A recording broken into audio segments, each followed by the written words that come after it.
Eram, what is he? We have no clue. We've seen very little of Eram from chapter 3.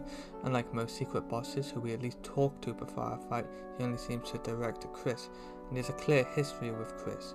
Now why would Mr. Tricky Toby almost clear past this very interesting character? I believe it's because we aren't done with Eram. I think he's with us for our next adventure in the Flower Kingdom or hometown. He's connecting back with Friend through our want for freedom. His design, we see it as a very small cloak and such. Because of his size, he could easily be hiding in Chris's pocket, but I think it's more simple if he's the Shadow Mantle as a trap. Sure, he helped us beat the Knight, but why would he allow this power to us? Because without it, we wouldn't be able to beat the Knight. Now, I think it's because he's stuck in the house, because of Chris almost having a mental block, like how he has with the tree. And I think Friend is what was behind the tree and what Chris can't paint. But through us forcing our way through Chris's dark world and mind, the dark world, we encounter what Chris put away behind the tree, the tail, what he saw just before the horror, tail of hell. Through us defeating Eram and collecting his item in Chris's inventory, he's never allowed to forget what Eram is now. Some people may ask how Eram is giving himself to us, but I think it's simple. The Eram in the game isn't the real one, and it's just simply a display of what he would look like in the future. And us picking it up is like a virus bringing him into Chris's pocket and mind. And I think that's why he notices the weird route, because there is also trauma like him. Now, why is Eram the tail and not the body? I think it's just because Chris didn't see the body and only saw the face and tail. Maybe it turned back and smiled at him, and that's why he can only see Friend with a smiley grin on his face. Still, I think Friend was headed towards the bunker, and that's why Chris barely saw him. But obviously, Friend still has his tail, as Eram is only a darkener through my thought.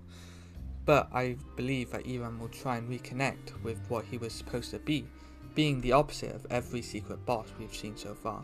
And that's why he didn't have a Shadow Crystal, because he wants the opposite.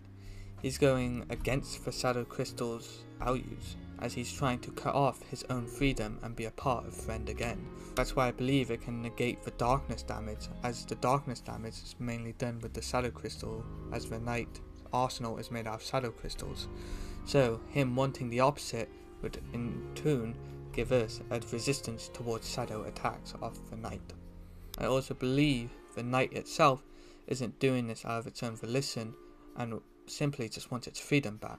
That's why it's covered in shadow crystals, as it wants its freedom, but it cannot achieve it.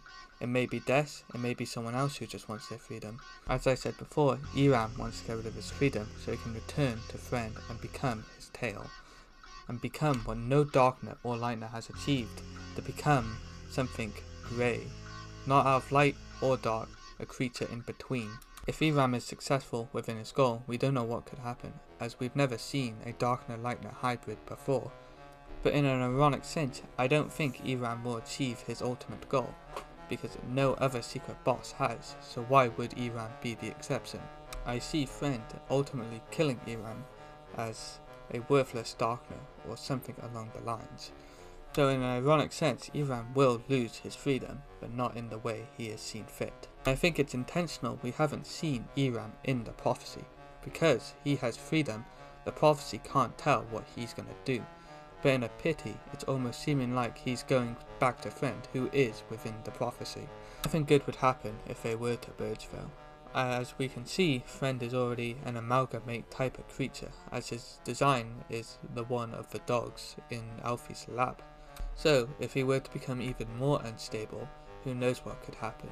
Maybe he could really go in between something he's not meant to be, and maybe meet the Mystery Man. But I don't think that would happen.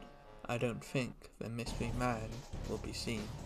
I think the Mystery Man will remain the Mystery Man. We won't see what happens to Friend. Maybe he will meet the Mystery Man if he combines, but we wouldn't see it. We would just see a hybrid mess crawling on the floor. Maybe like how an amalgamate breathes heavily, but this time there would be no cure, as they become something that nothing should become, an in-between of species, a mix of light and dark, something that cannot be seen. Hope you enjoyed the theory. This is the end. There could be a bit more added to it, but I'm happy leaving it here. Maybe I'll come back to it, but for now, this is where the theory will rest. If you want to put your own ideas in, make sure to put that in some comments. I'm going to be working mainly on Deltarune theories, so if you enjoyed this one, stick around, maybe subscribe, and I'll try and go to other games at some point, but for now this will probably be mainly Deltarune focused, and you know, with chapter 5 coming, there'll probably be a lot more to theorize, so that's fun. So this is the end of the video. Goodbye.